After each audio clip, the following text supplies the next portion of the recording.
Bienvenido a otro episodio de Desaprende Podcast. Hoy estoy con dos personas que honestamente admiro muchísimo. Una la conozco hace mucho tiempo, la otra la conocí hace poquito en redes sociales. Y esto es un tema que yo creo que es sumamente importante verbalizarlo y tener estas conversaciones incómodas, porque realmente es de esta forma como podemos desaprender y ese es el punto de este podcast. Así que bienvenido Perla y Nicole. Hola, gracias por tenernos aquí. Quiero comenzar preguntándoles, a ti tal vez como nutricionista y como persona también que ha pasado por un trastorno de conducta de alimentación, ¿cuál es el factor de un trastorno de conducta de alimentación? Yo diría que insatisfacción corporal. Es lo más que he encontrado, que cada persona que tú conozcas que haya tenido, que está pasando por un TCA, definitivamente hay una insatisfacción corporal. Sí, yo creo que también es que tienen un patrón de cómo puedo utilizar ciertas reglas o acciones para controlar mi ingesta calórica o quizá también para controlar el ejercicio. Como una tendencia a la perfección. Exacto. Esa búsqueda de cómo y ahí puedo viene mejorar esa esto. insatisfacción de mi cuerpo. Sí, yo digo que en muchas ocasiones esos comentarios pasivo-agresivos que tenemos la mayoría de las ocasiones nuestros familiares, aunque no lo hagan con ese propósito, vamos, porque probablemente ellos lo hagan con el propósito de cuidarnos o de querer vernos mejor, pero en muchas ocasiones son comentarios que detonan muchas cosas y en su gran mayoría son cosas negativas. ¿Cómo fue el caso de ustedes? Bueno, yo creo que desde que yo iba naciendo, yo soy de una familia como latina que tengo muchas caderas. Y ya yo desde mis 6 años, 7, mi cuerpo, ¿verdad? Tenía una tendencia a cómo iba a lucir. ¿Qué sucede? Que luego a los 13, a los 12, a mí yo estaba en todo, me estaba en modelaje, pero me ponen en baile. Y ahí venían los comentarios tanto de mi familia como de mi maestra de baile. Mi maestra de baile me decía cosas como que estás gorda, que si tu cuerpo no puede ser así, las bailarinas no son así. Entonces también tenía, no solamente en este espacio, en mi casa, ay no, es que no te puedes poner esa ropa, se te notan mucho las caderas, no puedes seguir comiendo. Entonces estos comentarios iban creando en mí una idea de que, ok, hay algo malo con mi cuerpo. ¿Qué pasa? Que también si veía la televisión, abrí una revista, veía otro tipo de cuerpo y ahí yo me fui internalizando que mi cuerpo no era suficiente. Como que uno criminaliza el cuerpo de uno y es como, o sea, a esto vine y esto es lo que yo tengo. Y hay algo bien común y es que no se nos educa a que nuestro cuerpo eventualmente va a cambiar. Yo no voy a tener el mismo cuerpo que voy a tener a mis 13, a mis 10 años. Y esto lo veo mucho, por ejemplo, yo tengo un amigo, pues en su etapa de high school, él era extremadamente flaco y ahora sigue siendo una persona que se ve, o sea, es saludable, pero no tienes ese cuerpo y ya no lo vas a tener más. Y no se nos educa eso, entonces creamos como estos comportamientos súper tóxicos con nosotros mismos. Entonces quisiera hablar de eso porque es bien común. ¿Dónde encuentro este balance entre estar saludable, a ver ciertas cositas de mi cuerpo que quisiera cambiar que pueden verse como pues normal, a caer en una obsesión con mi cuerpo, con la forma en cómo me alimento, lo que me pongo, lo que consumo? ¿Sabes? Somos una sociedad tan informada que ¿dónde está ese balance? ¿Dónde lo podemos encontrar? Yo creo que lo ideal sería como que buscar los profesionales especialistas de cada tema. Si tú quieres, por ejemplo, mejorar tu alimentación, pues claro, puedes leer un libro, ¿verdad? Puedes hablar con tus amigas, con tu familia, fine, pero donde tú vas a encontrar la información correcta es con el profesional que está especializado en eso. Así que creo que sería lo ideal, porque por ejemplo en las redes sociales, que es donde más estamos buscando información, que si en TikTok, que si en Instagram, que si hasta en el mismo Google tú entras a buscar lo que sea y no siempre te aparece la información correcta. En Google tú entras y te va a decir que el limón te va a hacer rebajar. O sea, sí. Cuando el limón tuvo ese superpower, no lo tiene. Así que lo ideal sería como que, ok, yo quiero mejorar este aspecto de mi vida y estar saludable. ¿A dónde recurro para hacerlo de la forma correcta? Y muchas veces ahí fallamos. Yo creo que también es importante que como familias tengamos una conversación en la que podamos deconstruirnos. Y lo que pensábamos que era tradicional se romantizaba, se normalizaba. Lo hablemos, identifiquemos, mira, no me gustas como tú estás hablando sobre mí, sobre mi cuerpo. Si no hacemos eso, yo creo que desde muy niños a los niños los invalidamos. Totalmente. A los niños le decimos, no, tu opinión no vale, pero si un niño te dice, me está afectando lo que me estás diciendo sobre mi cuerpo, tú te vas a incomodar porque necesitamos conversaciones que sean inteligentes y sobre todo que nos permita construirnos como adultos y que el niño aprenda que a lo mejor le estábamos haciendo daño. No, y partiendo de eso, a los niños se les enseña como cuando el adulto habla, tú callas. Claro. Y cuán agresivo puede ser eso porque no nos desarrollamos con nuestra voz. Ahora de adulta a mí se me ha hecho bien complicado y bien difícil yo alzar mi voz. Porque no se me enseñó a decir que no se me enseñó a decir, mira, si esto no me gusta, yo no lo voy a hacer. Y partiendo de lo que estaba hablando de lo que vemos los niños, hace poco yo vi en redes sociales un reel que a mí me explotó la cabeza totalmente porque se enseñaba las princesas de Disney. Y en su gran mayoría todas tenían una cintura perfecta, un cuerpo perfecto, y la villana era la gorda. Y entonces, como todas estas cosas se nos ponen desde pequeño, indirectamente, y ya tú lo tienes tanto en tu mente, que es una forma como que a veces, hasta sin querer, los memes a veces que nosotros mismos vemos, que a veces uno lo ve y es como que, ay, qué chistoso, pero cuán agresivo puede llegar a ser eso también. Y cuando esos niños están juntos, empieza entonces el acoso escolar, empiezan las humillaciones. Ah, tú eres gorda, tú no vas a estar con nosotras, no te hablo, porque eso es lo que le estamos mostrando. Y viendo este tipo de películas, a veces los papás le dan al niño un teléfono y ni siquiera se dan la oportunidad de analizar lo que están consumiendo esos cerebros que son tan importantes, que son como esponjas. ¿Sabes qué me viene a la mente? Que la palabra gorda siempre se ha utilizado, como estamos hablando, como un insulto, ¿verdad? En las películas, en los memes, en todo. Pero incluso cuando vamos a decirle algo, entre comillas, malo a alguien, cuando somos chiquitos, no sé si recuerdan el come torta, tu mamá la gorda. ¿Ves? Como un insulto, como que ya desde bien chiquitos estamos generación tras generación internalizando de que eso es algo que está mal, cuando en realidad es lo más normal del mundo, que si tu cuerpo no necesita todo lo que tú estás consumiendo, lo almacene. Sí. O sea, no hay nada más normal que engordar. Y se nos ha metido entre ceja y ceja que es lo peor que nos pudiera suceder. Bueno, hasta para decir nosotros, cuando yo hablo del el tema de diversidad corporal, cuando yo digo un cuerpo gordo, a la gente le incomoda decir cuerpo gordo. O sea, un cuerpo flaco, un cuerpo gordo. Porque hemos demonizado este término, igual que pasa cuando hablamos de cuerpos negros. La gente es como que, y si tú te trastocas es porque tienes gordofobia interna definitivamente. Totalmente. Quería como preguntarte en tu caso, yo sé que en tu libro tienes un libro que se llama Amando cada parte de mí, que me encantó y en muchas ocasiones hasta lloré porque es como, sí, porque realmente hay una parte en la que tocas los diferentes tipos de trastornos de alimentación, que me encantaría hablar de eso ahora, y es como a nosotros también se nos educa sobre estos temas, que me vengo a un flashback totalmente mío en la escuela con un libro abierto, escuchando a la maestra, hablar como, tú sabes, los trastornos de alimentación son estas cosas como anorexia o bulimia, o te tienes que ver extremadamente flaca, o todo este tipo de cosas que lo vemos bien lejano, porque yo creo que vivimos en una sociedad donde podemos tener este tipo de conductas, pero si no me veo así, no lo tengo.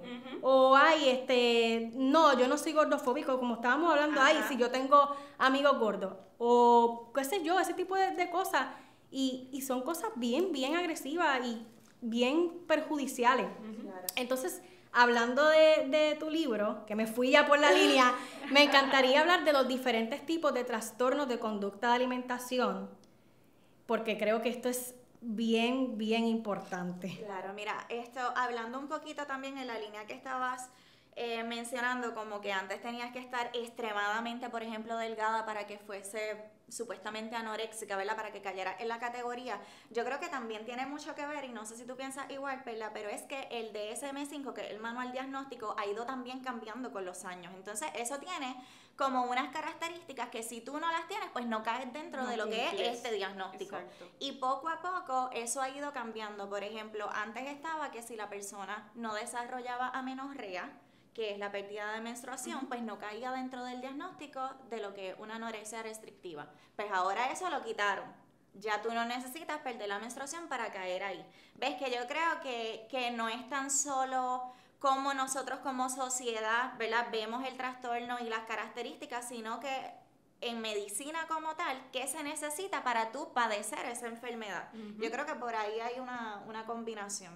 Definitivo. Y hablando ya de los trastornos, siempre también vemos los más tradicionales, Claro. anorexia y bulimia, que la anorexia pues se caracteriza por esta restricción de alimentos y pues uno ve visiblemente muchas veces la pérdida de peso. Claro. No todos los casos son así. Y con la bulimia hay un prejuicio porque la bulimia se cree que es una persona gorda que va y se auto hace o provoca, ¿verdad?, el vómito, pero hay cuerpos de todo tipo que Claro. tienen bulimia. Pero también está, y lo puede decir ella como profesional, ortorexia, vigorexia, que son esas personas que entrenan y cuando se miran en el cuerpo no encuentran eso que están buscando. ¿Qué es la ortorexia? La ortorexia tiene que ver con la sana alimentación, o sea, se disfraza, ¿verdad?, Sí. bajo una sana alimentación y se utiliza en base a muchas dietas tradicionales que hay por ahí. Básicamente te obsesionas con que todo lo que tú vayas a consumir tiene que ser lo más sano posible. Exacto, sano.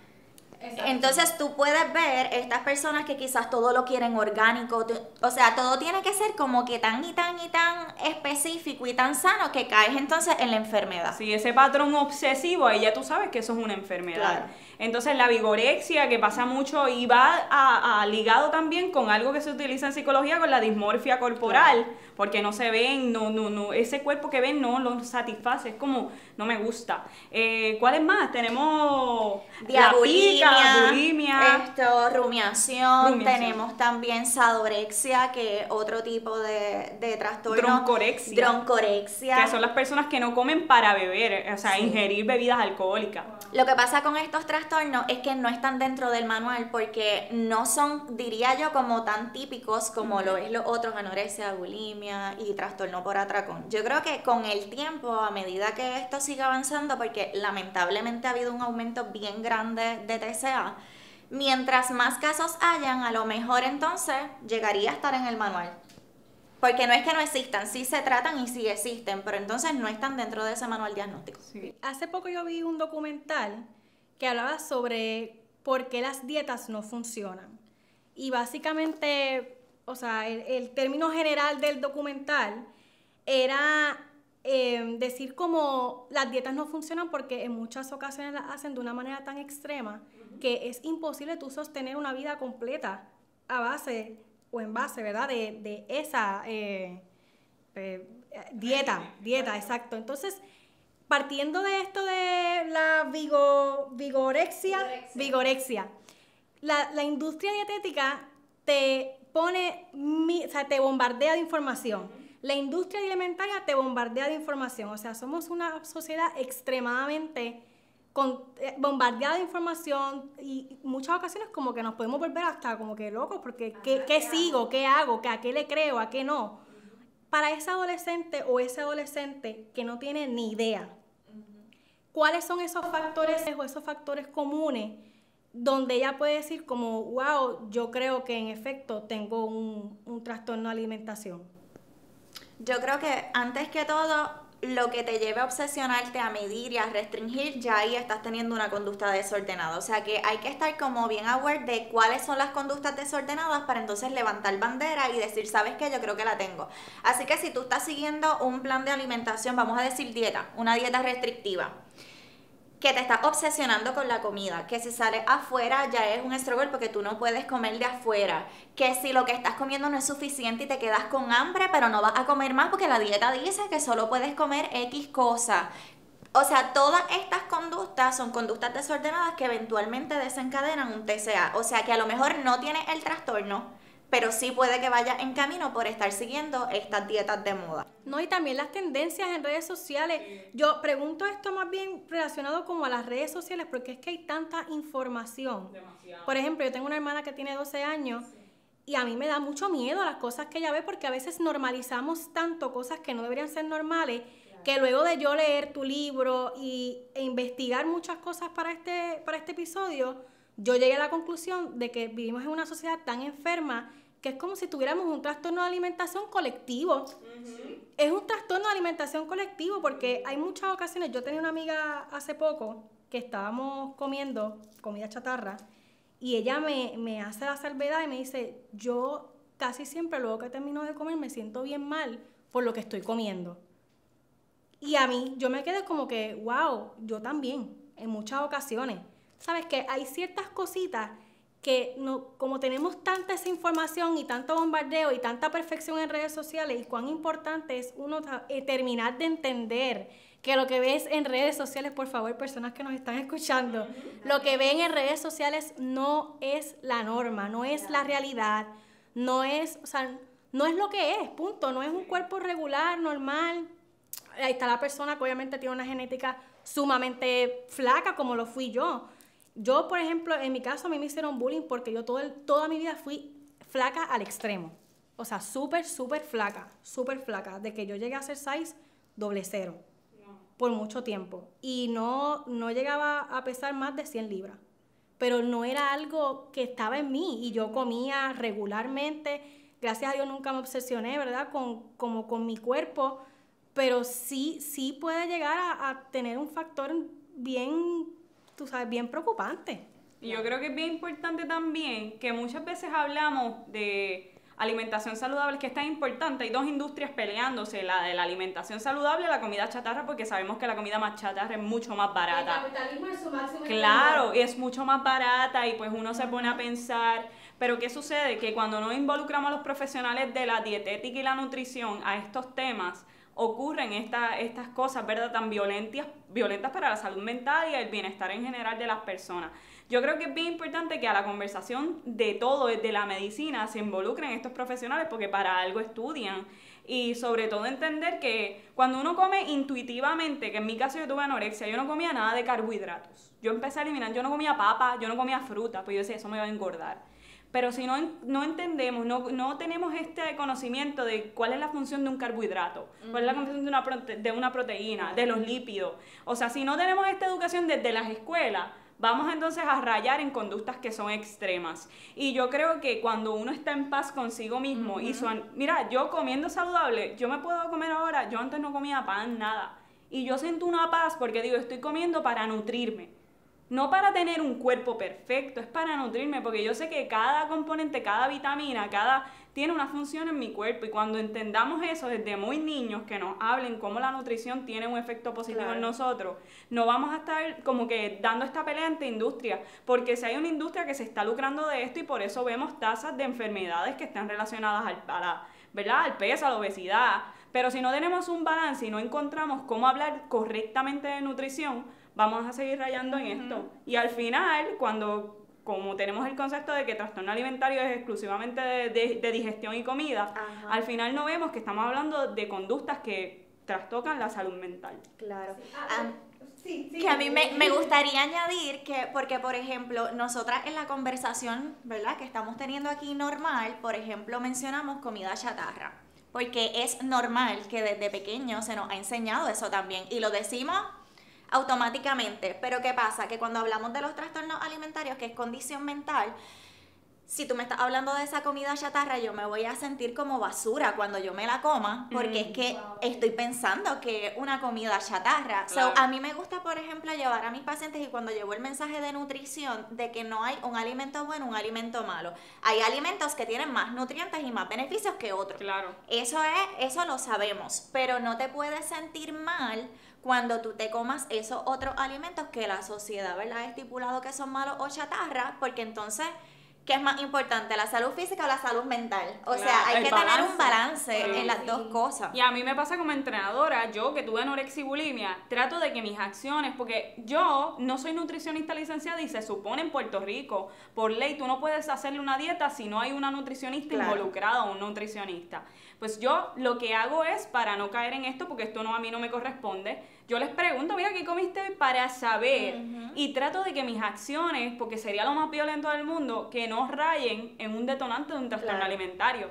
Porque que una persona me diga, comí papas fritas, yo le digo, pero las hiciste tú, las compraste afuera, para yo tener una idea. Porque si yo le digo, ay, no te comas eso es carbohidrato, ahí yo estoy creando un detonante de, tú no puedes comer eso. Exacto. O sea, son esas pequeñas hasta nuestras conversaciones diarias. Sí. Wow, y me dice eso, y ¿cuántos entrenadores pudieron haber fomentado sin querer? Vamos, sin querer queriendo, porque es que está tan, como dije, está tan y tan en nuestra psique, en nuestra mente, desde que nacemos, lo que vemos. Yo creo que antes de hablar ya tenemos todo esto porque es lo que vemos a diario, lamentablemente. Y es como, de verdad, ustedes me hablan y yo me quedo como que, oh my God. Es bien triste, y eso pasa con los fisiculturistas. La industria del fisiculturismo es de las industrias más violentas. Cuando a mí llegan y me dicen, mira tú, yo no trabajo con fisiculturistas y no trabajo con personas que de antemano vayan odiando su cuerpo. Se los digo así, yo no trabajo. Que sepan. Si tú estás buscando que yo te convierta yo no soy la persona indicada. Discúlpame, pero yo no trabajo en eso porque sé cómo, más allá del entrenamiento que es verdad físico, como las ideas nocivas que se imponen, porque ellos se autoimponen, los entrenadores no están capacitados para dar nutrición. La nutrición que a nosotros nos enseñan es un curso y básico. Yo tuve que tomar una certificación de nutrición basada en planta aparte en la Universidad de Cornell de Nueva York. Pero son entrenadores que van al departamento de recreación y deporte, y lo digo claramente, toman un curso de 2 horas y ya se creen. ¿Y qué le dicen a los fisiculturistas? Te tienes que comer medio pedazo de, porque eso hasta lo verifican en gramos, tienes medio pedazo de pechuga con media taza de arroz y ni eso. O sea, son una conducta y son acciones que están atentando contra las personas. El entrenamiento físico y la industria de la actitud física tiene mucho. Tú, como tienes un cliente, así mismo lo puedes asesinar. Y no tiene que ser necesariamente el entrenamiento, es con las conductas que tú le estás fomentando y lo que ¿verdad? Estás promoviendo como entrenador. Tú sabes y de eso qué no es lo se que habla. pasa, que yo pienso en nutrición sucede igual, y es que tú nunca sabes quién va a desarrollar un trastorno alimentario, y tú no te vas a sentar, por ejemplo, si eres entrenador personal, a hacerle una prueba de si puede o no desarrollar un trastorno alimentario, porque eso le toca al psicólogo o al psiquiatra, ¿verdad? No vamos a hacer eso con cada persona. Hay que ser bien cuidadosos, porque, por ejemplo, yo como nutricionista, yo siempre digo, ok, tú quieres controlar el peso, etcétera, que sepas que yo trabajo en conductas. Yo no te voy a llevar a que tú disminuyas el peso con una dieta restrictiva, no vas a recibir un menú con porciones, con calorías, porque yo sé que eso lo que crea es obsesión, y como yo no te conozco, yo no sé si eso pueda detonar en ti un trastorno alimentario, que ha sucedido, porque tengo pacientes que les ha pasado. Entonces es como que no importa el trabajo que cada cual realice, desde donde yo estoy, desde mi posición, ¿qué yo puedo hacer para evitar entonces que esta persona caiga en X enfermedad? A mí me ha pasado, yo le he dicho a clientes míos, yo iba a decir pacientes, yo le digo a clientes míos, y hace poco lo hice con una persona que conozco también personalmente, y de antemano ya me había dicho que tenía trastornos alimentarios. En cierta manera me expresó un momento, mira, tú a veces me estás pidiendo lo que como y no me estás haciendo bien, y yo le dije, ¿sabes qué? Con todo mi dolor te voy a decir, vamos a hacer algo. Este dinero que tú estás invirtiendo en mí, vamos a invertirlo en un psicólogo. Cuando tú estés bien, vamos a combinarlo todo. Pero si tú no estás bien psicológicamente, yo no puedo hacer de mi parte. Porque cualquier cosa que yo te diga, y aunque yo no lo quiera hacer con eso, tu cerebro lo va a interpretar de otra forma, y yo no quiero que tú... Y afortunadamente ella ahora mismo, que se va a casar, está con 2 psicólogos, y me dice, mira, me está yendo súper bien, porque ella no identificaba que su trastorno había regresado. Ella lo tenía desde jovencita. Y ahora sale de la universidad y lo identifica. Y yo le dije, mira, discúlpame si yo hice algo, pero yo no puedo ser tu entrenadora en este momento. Yo necesito que tú sanes emocionalmente. Y hablando de esto de los psicólogos, no me quiero ir tanto de la línea, y esto es tema para otro episodio. Es importante también normalizar de que ir al psicólogo no necesariamente de una vas a encontrar a esa persona, tienes que hacer clic. Y es un proceso porque en muchas ocasiones tenemos como profesionales de la salud, entre comillas, que lo mismo pasa con la nutrición, que quiero entrar en ese tema ahora, que son hasta más violentos que... Bueno, yo en mi libro cuando lo escribí, ahora que estoy con otra psicóloga, yo me arrepiento de esa parte que yo dije que a mí nadie me ayudó, porque yo fui a una psicóloga y ella lo que me hizo fue darme unas lecturas, porque yo estaba bien, y yo dije, ¿cómo ella termina eso? Yo que me estoy muriendo internamente, que una persona, un médico generalista me dijo, tú no estás bien. Ella me lo dijo, tú tienes que buscar ayuda porque tú estás viniendo todos los días y me estás bajando 4 libras por día, esto no es normal. Entonces voy donde la psicóloga y ella me dice, te voy a dar una lectura. Y yo en mi libro, cuando lo escribí, yo puse desde esa perspectiva. Y ahora que estoy también trabajando temas de salud mental para la revista, me doy cuenta que no todos los profesionales son así, pero hay que tener mucho cuidado con los profesionales de todas las áreas, entrenadores, psicólogos, que eso es bien importante también. O sea, a veces, y hay algunos que tienen unas creencias previas que las quieren involucrar en su práctica y eso es súper Claro, antiético. que hay unos secos también, Sí. hay unos secos y me ha pasado con pacientes que me cuentan de la terapia psicológica y me dicen, mira, es que fui allá y ella me dijo que eso se me quita comiendo. Wow. Se te quita el trastorno comiendo, o sea, es así de simple, porque si fuese así de simple ya, o sea, no sucede. Tengo otras que me dicen, no, que me dijo que yo me veo muy bien, que ya quisiera ella verse como yo. Error. Wow, Error porque wow. significa que tú también estás insatisfecha con tu cuerpo, aunque me lo hayas querido decir como un cumplido, se nota.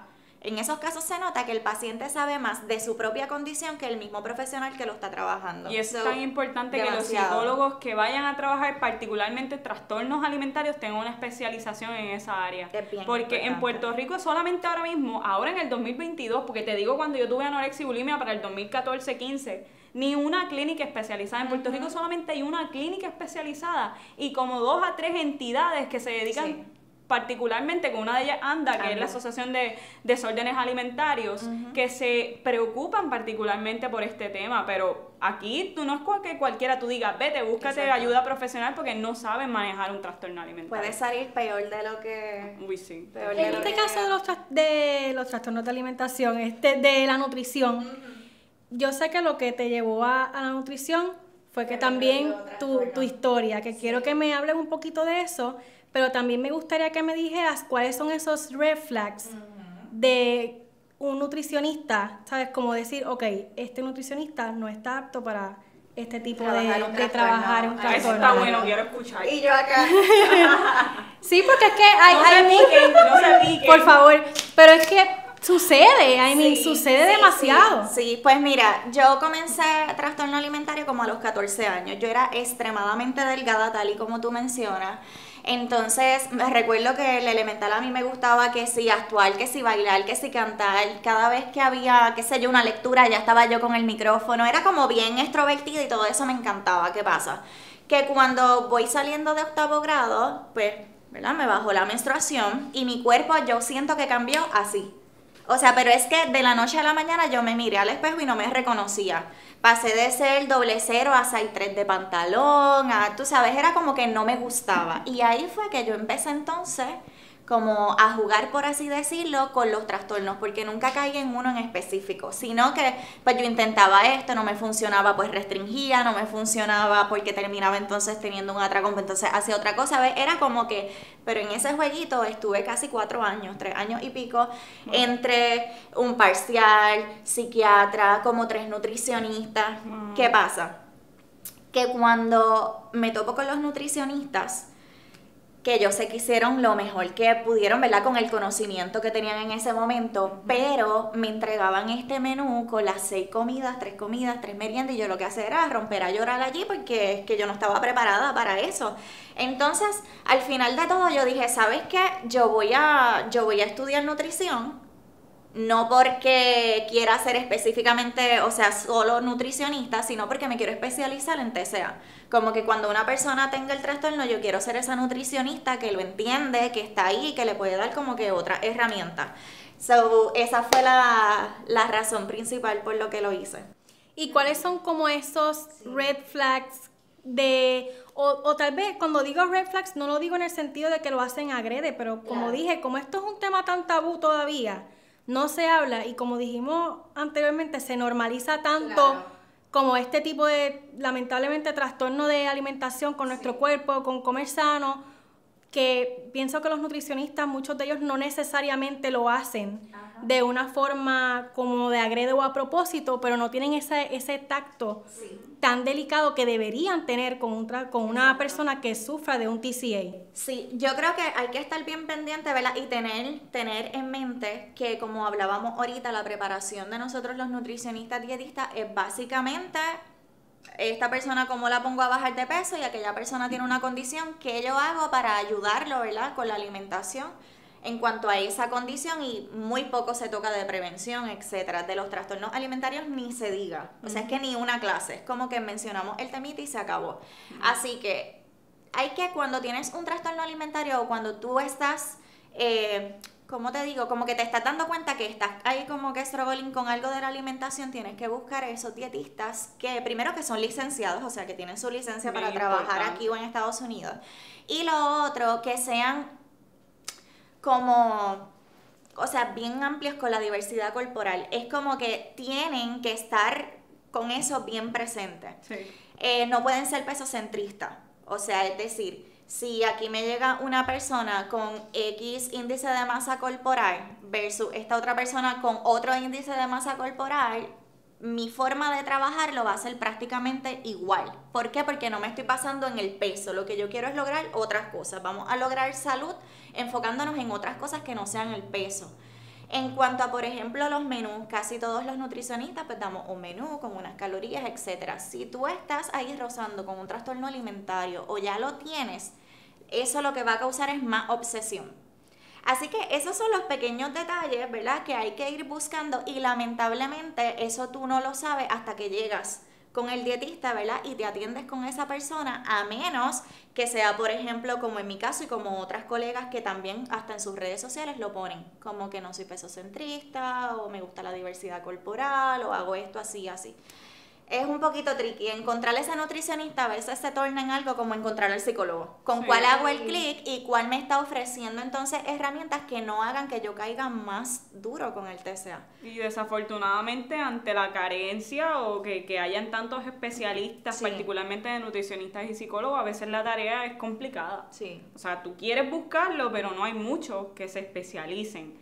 Y por eso es que hay que hablar del tema para que empecemos a darnos cuenta de que los trastornos alimentarios son problemas de la salud mental que hay que atacar de fondo y no es algo que recordemos de vez en cuando. Porque si ahora mismo vamos a la prensa, vamos a cualquier lugar, no se habla de trastorno alimentario hasta que alguien se muere. O sea, es algo que me parece que es tan irresponsable, por ejemplo, yo que soy periodista, como medios, que ni siquiera toquemos el tema porque lo recordamos de vez en cuando. Sí, cuando sale algo en redes sociales, cuando muere alguien o cuando pasa algo extremo y eso es... Y Pero está- vemos la publicidad del alcohol y que fomenta también el fumar y todo esto. No pero solo bueno. eso, y verdad, y lo digo con mucho respeto y que estamos aquí en confianza, pero en muchas ocasiones cuando tú ves nutricionistas en los medios dando recomendaciones son dietas restrictivas o quizás no dietas restrictivas, pero va todo dirigido a control de peso. O ponen entrenadores a que te den un Sí. segmento en la televisión. No, es que no puedes comer carbohidratos después de las 6. Ahí ya Ahí es cuando- rayamos. Sí. Eso es típico. A mí alguien me dijo una vez, ay, no, es que tú no puedes comer guineo después de las 6. Pues mira, me lo Y tú como. ves que a las 5:59, ¿puedo? No, no, y mira, casualmente, antes de yo venir para acá, mi abuela estaba viendo Discovery Channel y estaban dando un programa de las personas que sufren de obesidad extrema, mórbida, ajá, y las ponía, o sea, yo a veces veo esos programas y yo digo como, ¿por qué hacen ese tipo de...? No, The Biggest Loser fue una... Esa fue fue- una... Y ojo con esto, no lo digo en el sentido, porque yo pienso que debería haber representación, pero representaciones sanas en los medios de comunicación. Porque para mí es súper agresivo hacer un show como este, demonizando a las personas obesas, poniéndolos ahí a llorar, a hacer dietas extremas, o sea, lo utilizan y eso está súper mal. ¿Y sabes qué es lo Y peor? ahorita es que lo normalizan. ¿Sabes lo que es lo peor? Que cuando uno trata de hablar de diversidad corporal y de hablar de por qué esto no está bien, a ti te dicen, no, es que tú fomentas o Sí. promueves la obesidad. Rápido, yo creo que esa es la carta más fácil que es para que la gente quiera callarte en un tema. Y eso está muy mal, o sea, raya nuevamente en el utilizar nuestra gordofobia basado en la idea de que la obesidad, de que promueves que tienes que ser así, no, o sea, hay que hablar de este tema y pasa con muchos profesionales de la salud. A veces yo estoy haciendo entrevistas y yo digo, ok, no te metas en la historia, que eso a ti no tú deja de pelear. No, que Ay, es pero es que necesario. las personas obesas, que si esto, y yo, ok, podemos hablar de nutrición, pero no me vengas a decir o me vengas a justificar que tal situación pasó porque la persona es obesa. Porque hay personas que son gordas, son cuerpos gordos y están más sanos que la mayoría de los doctores. Que la mayoría de los doctores, porque hay doctores que ni siquiera hacen sus 3 comidas al día por lo ajetreado que es su agenda. Totalmente. Tú sabes que a mí me choca mucho que la salud de cada cual debería ser individual. O sea, estamos hablando de este tema porque ya ha llegado a unos niveles, ¿verdad? Los trastornos alimentarios y todo este tema de la gordofobia, que, ¿verdad? Que está como parte del activismo, etcétera. Pero es que esto no tendría ni que ser necesario. O sea, si esa persona está gorda, si está flaca, si está enferma, si no lo está, eso es problema de esa persona. Exacto. Y esa persona se debe de ocupar de eso. Entonces, ¿yo por qué voy a estar ahí diciendo, cuidado con que llegue a este peso? Porque puede entonces que sea que desarrolle esta enfermedad. No, porque eso no es mi problema. Te dicen, la Organización Mundial de la Salud considera que la obesidad es una de las causas de muerte. Eso es lo que te van a decir. Claro, pero ¿qué pasó entonces cuando la consideraron enfermedad? Que mucho cachín que les llegó porque desarrollamos la enfermedad, la cirugía bariátrica, porque desarrollamos pastillas, porque desarrollamos... Y que conste que yo no estoy en contra de que si una persona quiere bajar de peso, no, y que si no que está lo haga, saludable, o sea, si no está saludable y si no se siente bien, que lo haga, pero no porque te están señalando, o sea, no porque están hablando de tu cuerpo, es que eso debería de ser totalmente normal.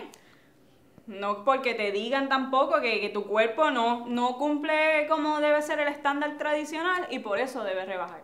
Exacto. Y yo te digo, yo respeto tanto la industria de la salud porque sé que los doctores se fajan, pero la misma industria de la salud, y hay estudios, tienen sesgos gordofóbicos, y hasta que eso no se rompa en las escuelas de medicina, se van a seguir fomentando. Este tema dura para 40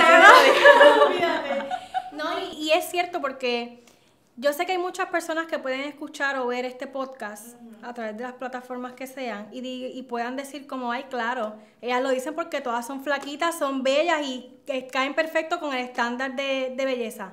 Pero es que, o sea, no hay manera de tú complacer a la sociedad, porque yo toda mi vida he sido flaca, yo vengo pues de la industria del modelaje, como vienes tú también, del baile, y es bien, tú sabes, ahora que yo lo veo desde este punto de vista con esta información, yo digo, wow, hay muchas cosas ahí que se fomentan, que hasta yo misma pude fomentar en algún momento dado. Internas, yo vi esa cámara y dije, me voy a ver el triple. ¿Por qué? Porque son acciones internas. Yo soy gordofóbica todavía, yo no te puedo decir. Yo a veces me veo en el espejo y te digo, yo soy una persona con muchas caderas y a mí no me gusta lo que yo veo. Y tú ves en TikTok, ay, que quiero tener, que si cadera, y yo digo, ¿por qué algo que a mí me ha demonizado desde que soy pequeña y me persigue? Otra lo quiere. Porque es una tendencia. Entonces vi la cámara y empecé yo con mis conductas internas, cómo me siento, porque me voy a ver. Y aunque no lo creas, algo que le trabaja a uno internamente. Claro. Yo creo que nosotros desde pequeños, acuérdate que crecemos con toda esta cultura de dieta, con toda esta sociedad. No, y lo digo, ¿verdad? Yo siendo parte de eso con mi universo. Claro. Todas quieren ser parte de mi universo. Yo me acuerdo como hoy, cuando Zuleika Rivera ganó, que yo estaba sentada así, y yo decía, yo voy a ser ella, yo voy a ser como ella, yo quiero ser así. Entonces, ¿qué es belleza? ¿Me entiendes? O sea, ¿qué es belleza? ¿Por qué queremos, no nos vemos en nuestro espejo y no nos gustamos, pero ¿a base de quién?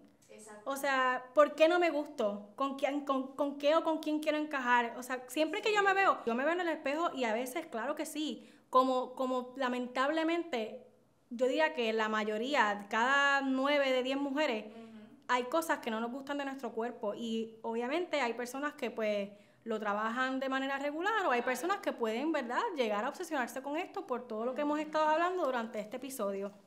Tú dices 9 de 10, yo diría 10 de 10, porque sí, nos enseñan más allá de cómo tú debes de lucir para otras personas, para un hombre, para encontrar una pareja. ¿Por qué siempre asocian, y vi en Instagram la otra vez que me molestó, a la mujer bella con un hombre bello? Pero si ves una mujer gorda con un hombre que es fitness, tú rápido te escandaliza. Ajá, y eso no puede ser, algo pasa ahí en esa relación. Hay algo extraño. Entonces empiezan con comentarios pasivo-agresivos de, es que tiene que ser probablemente buena en el sexo, o cosas así, que es como, ¿qué cosa tiene que ver una con la otra? Yo publiqué algo la otra vez porque hay una activista de diversidad corporal que ella siempre habla, su esposo es súper fitness, o sea, un tipo que la gente dice, pero ¿por qué él está contigo? ¿Porque tienes chavo? Porque tú lo mantienes, es gay. Le preguntan, ¿será él gay? Dios.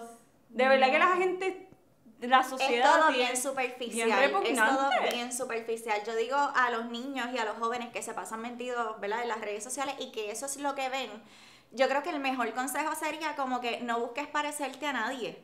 O sea, a nadie. Y más allá de buscar la mejor versión de ti, que eso es otra cosa, que es como que no es que yo estoy buscando mi mejor versión. Tú puedes mirarte en el espejo toda la vida y no gustar lo que estás viendo, pero no por eso tienes que tratarte mal, o sea, no por eso es como que tú debes de intentar aceptarte y que mira que por lo menos esa sea la meta, que tú puedas vivir contigo mismo y ya después entonces tú vas, pues mira, dale a que me quiero gustar, a que esto y que lo otro, pero nunca intentar parecerte a otra gente, por lo que estabas diciendo es que en las redes lo que vemos no sabemos si es real o cómo fue que llegó ahí. Hay veces que se aplaude la pérdida de peso. Tú no sabes cómo esa persona bajó de peso. A lo mejor está en depresión, a lo mejor tiene anorexia, a lo mejor tiene otro trastorno de la conducta alimentaria. A mí me pasa eso en el gimnasio. Yo llevo años entrenando, pero yo tuve una depresión. ¿Qué pasa? Que yo bajé demasiado de peso. Y la gente, mira, tú estás más flaquita, ¿qué estás haciendo? Y yo, no estoy haciendo nada, tengo depresión. Y la gente así le cambiaba la cara. No, y eso también es bien interesante porque usualmente eso no falla. Siempre que vemos a alguien que no vemos hace tiempo o whatever, lo primero que hacemos es un comentario de su cuerpo. Ni me saludaba. ¡Qué flaca tú estás! ¡Qué bella tú estás! Pero tienes más caderita, pero estás un poquito más gordita. ¿Por qué lo primero que tenemos que ver en una persona es su físico? Cuando nosotros, que lo haces referencia en tu libro que me encantó, no me sé la cita exacta, pero dices como, somos más que nuestro físico. Somos nuestras posturas, nuestras ideas, cómo tú eres con las personas, porque tú puedes ser la persona más bella del mundo y ser, o sea, físicamente bello, pero por dentro ser la peor persona, la que más maltrata a las personas, antiderechos. Así de qué vale siempre hablar de físico si ni siquiera te das la oportunidad de conocer a esa persona. Hay algo también bien bonito que lo satanizamos totalmente y es que yo soy mi vulnerabilidad también. Bello. Yo soy mi debilidad. Yo tengo que también normalizar de que yo no todo el tiempo voy a estar bien, que no todo el tiempo me voy a gustar, porque hay unos días que yo me levanto y yo digo, me beso y me amo, pero hay otros días que no. Hay otros días que yo digo, ay Dios mío, quisiera cambiar mis senos, mis tetas, aquello, lo otro. O sea, son cosas que uno tiene que normalizar, que no todo el tiempo uno va a estar en este super self-love y eso también está bien. Y si tú como normalizas eso el día de que tú te sientas mal, como decir, ok, esto va a pasar, esto no va a ser para siempre. ¿Qué puedo hacer yo hoy para canalizar esta emoción? Y ese también es el propósito de este podcast, como yo vulnerabilizarme y decir, ¿sabes qué? Yo pasé por esto y esto y esto y esto, tengo una historia bien fuerte, pero al final del día, ¿cómo la voy a canalizar? Compartiendo mi historia para que la gente se pueda sentir identificada. Bello.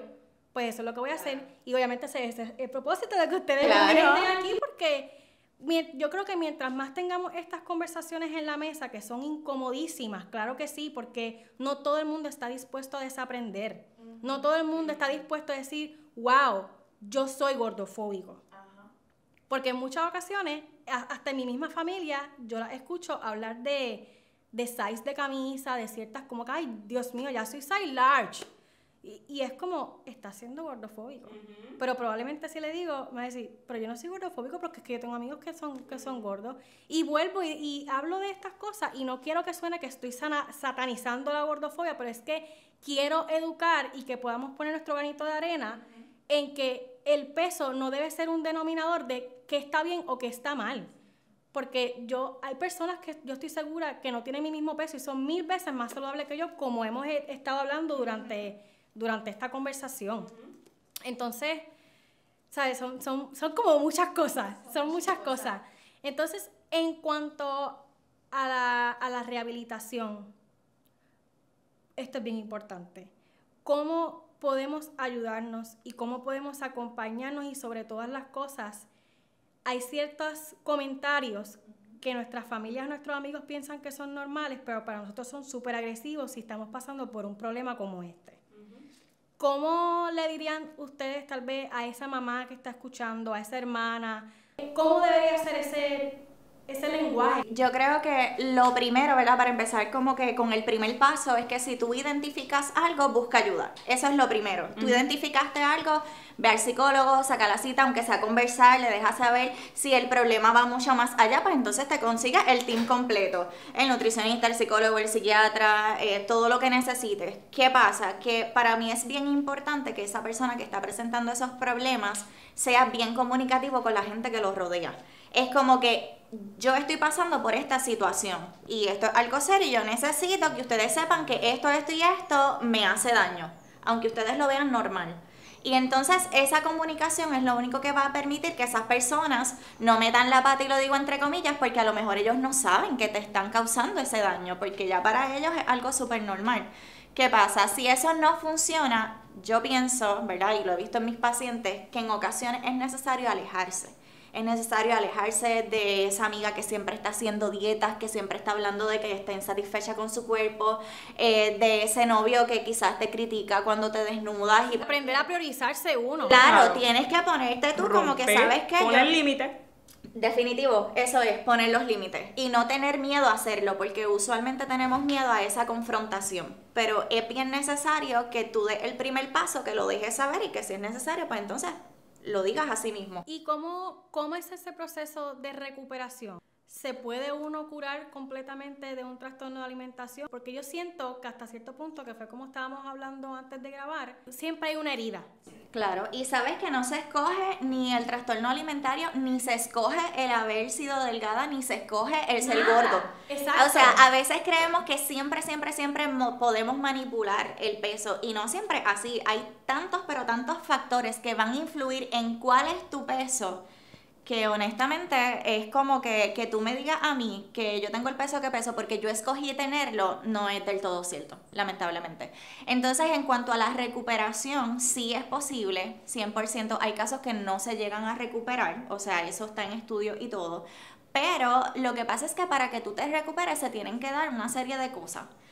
Ponte que tú te recuperaste en 1 año, pero la otra persona tardó 5 años en recuperarse y todo el tiempo es así. Perla puede hablar de eso, todo el tiempo es un sub y baja. Y hay cosas como tú mencionas que se nos van a quedar por el resto de la vida, quizás porque son parte de ti, de tu esencia, o quizás porque las hiciste por tanto tiempo que ya es parte de ti, ya es como que tienes que aprender a vivir con eso sin que te afecte a tu salud mental y física.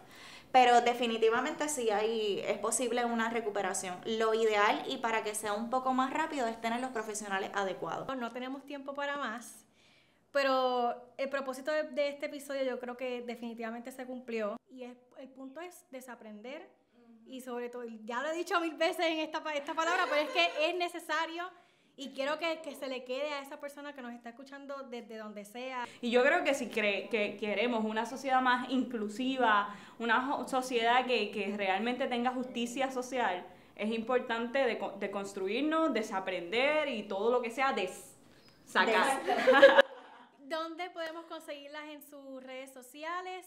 Bueno, a mí como algo más que comida.pr, ese es el Instagram, así mismo el email, algo más que comida @sohomail.com, eso está más difícil. Algo más que comida.pr.